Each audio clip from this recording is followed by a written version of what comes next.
The trophy for the final ending in Armored Core 6 is called Alea Jacta Est. It's a Latin phrase that means the die is cast. It's attributed to Julius Caesar as he led his army across the river Rubicon. He crossed the river and began his civil war against the Senate. The phrase, regardless of whether it's said in Latin or English, means the same thing. It indicates the point of no return. It means that a decision has been made, it can't be taken back, and we must bear witness to its consequences. Now, the lore of Armored Core 6 is rather complicated, and I'll be the first to admit I don't understand all of it. There are big gaps that I'm working on. But I do think I understand the point of the final ending, and that's what we're going to talk about today. To understand what's going on, first we need to talk about Father Dolmayan. Dolmayan is the Liberation Front's ideological leader, and more importantly, he has made contact with a choral entity named Soraya, in the same way that 621 made contact with Air. Air notes that in his younger years, Dolmayan was a dozer. Dozers are people who use choral as a drug. Air speculates that this choral use might have led to Dolmayan making contact. In one of his writings, Dolmayan says the following: "How long has it been since I first saw her voice? Fear not, she said. There will always be plenty. She told me this as I was imbibing Rubicon's blessings one fateful day. If I were you, I'd never allow this, I replied, and I was forever ashamed by my deceit."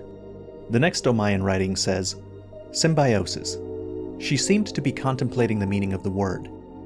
This moment of happiness we share comes at the cost of her siblings, sacrifices all. Is that symbiosis? Surely not." All Mind has this to say after you fight Dolmayan. Target destroyed. Good. The Rubiconian symbiosis is no more than suppression and exploitation of coral. We hope this encounter was informative. So with all this information we can parse what's happening. In both of the writings that I mentioned, Dolmayan is talking to Soraya. In order to maintain contact with Soraya, Dolmayan needs to continue to imbibe coral. The moment of happiness they share comes at the cost of her siblings. He's sacrificing them by using them as drugs to continue being in contact with Soraya. In the other writing, Soraya tells him to not worry about it because there will always be plenty of them. He says back to her, "If I were you, I would never allow this." He's saying, if I was in your position and we required human sacrifices to maintain contact, I wouldn't do it. And he lied, he would do it, and he was forever shamed by that deceit. You might notice that 621 is not constantly huffing coral to maintain contact with Air. This is just speculation, but the reason I think that's happening is because Dolmayan is not an augmented human. He was already a dozer before the fires of Ibis spread across Rubicon the first time, which is around the same time that augmented humans were first invented in the first place. And not all augmented humans can make contact anyway. All Mind talks about special people that she needs for her plan, and she pulls up several columns depicting numbers going from C1 to C4, including you C4621. The C1 through 4 probably represent generations of augmented humans. The Gen 4 section highlights you and one other person, which is probably Iguazu, since we know that he's a Gen 4 and he has probably made contact, since he's constantly complaining about the voices in his head. I've seen some people think that that voice is All Mind, but no, it's most likely not All Mind, because during the final battle he was already talking to All Mind, and then when Air shows up and he can hear her voice, he accuses her of being the voices in his head. But we've gotten off track. The point is, Dolmayan needs coral to continue his contact with Soraya. The next writing of his says, "As always, she whispers to me from inside. She tells me that she found something in the journals of Institute City, something about the potential for symbiosis, coral release. If such a thing is truly possible, then perhaps I can join her on the other side."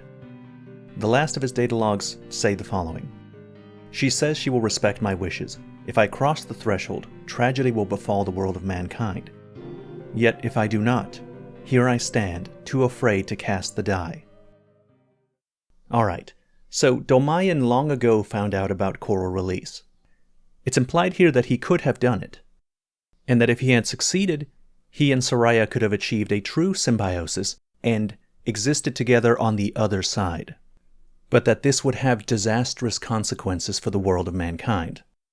And this is corroborated by the pilot O'Keefe. O'Keefe was once part of All Mind's plan. But at some point he has a change of heart. You don't even know what you're doing, do you? Let me tell you something. All mind ain't worth it.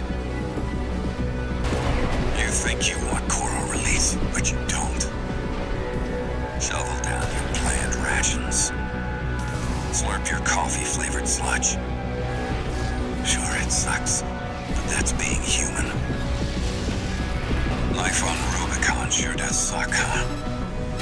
Don't tell me you like it here. V3 O'Keefe.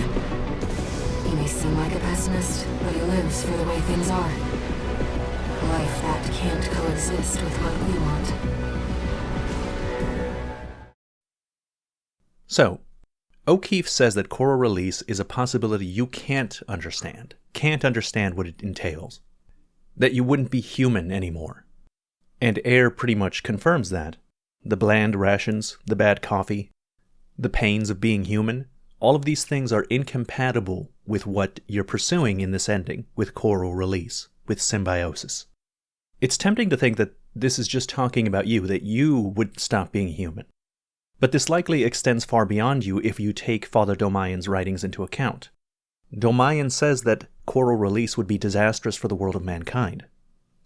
Coral release is making a world that's incompatible with the little pains and pleasures of being human. So Dolmayan was faced with this choice, and when you meet him, you realize what choice he made. Hostile incoming. AC. Forged in ash, we stand as one. This place will be your grave, Menace to Rubicon.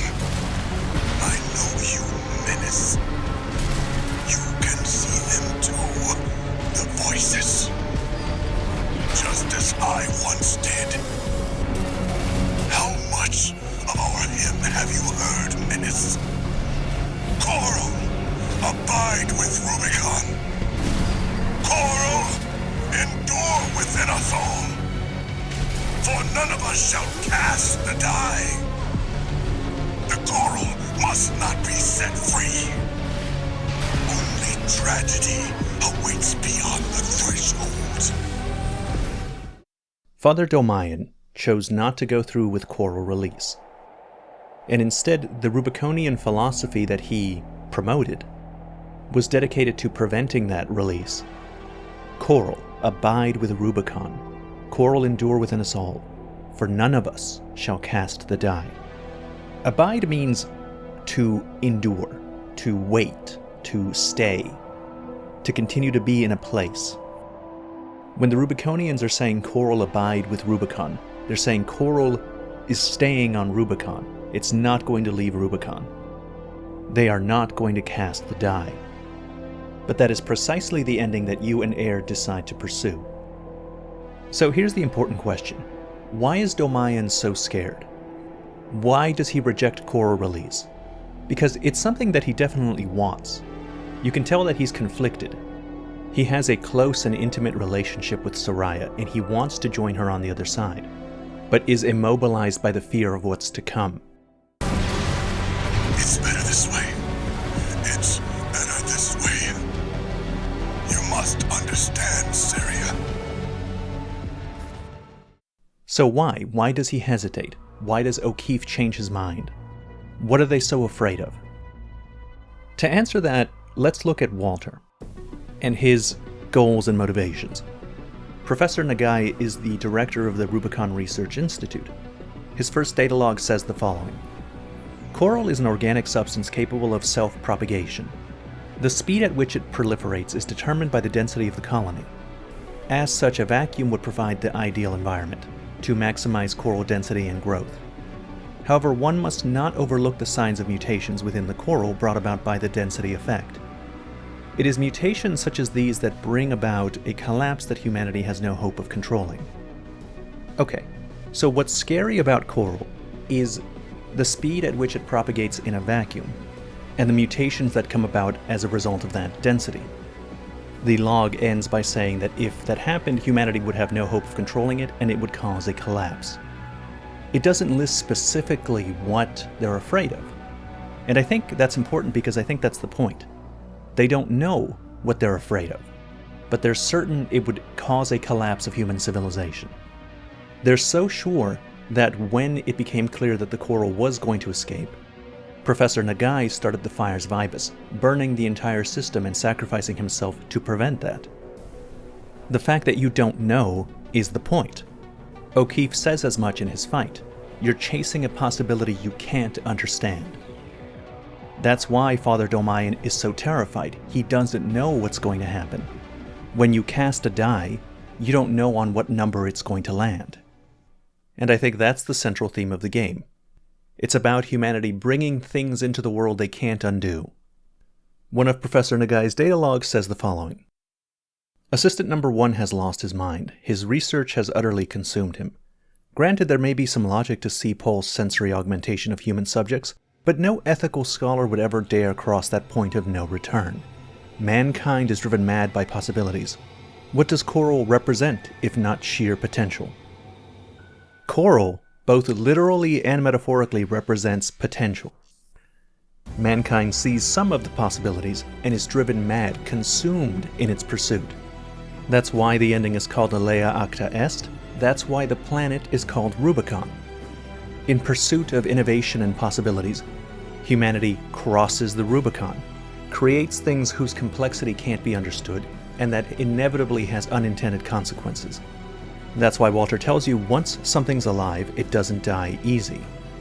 Walter and his group represents the attempt to stop the rising tide. And they're an example of what that kind of effort demands. Since Coral represents potential, you'd need to burn all of it. You'd need a fire that blankets the planet and suffocates the stars. To even have a hope of succeeding, you would need to feed that fire until every last cinder burns. Armored Core 6, Fires of Rubicon, is about humanity's relationship to possibilities. Our desire to exploit it, our desire to free it, our desire to control and direct it, and our desire to reject it and burn it all away.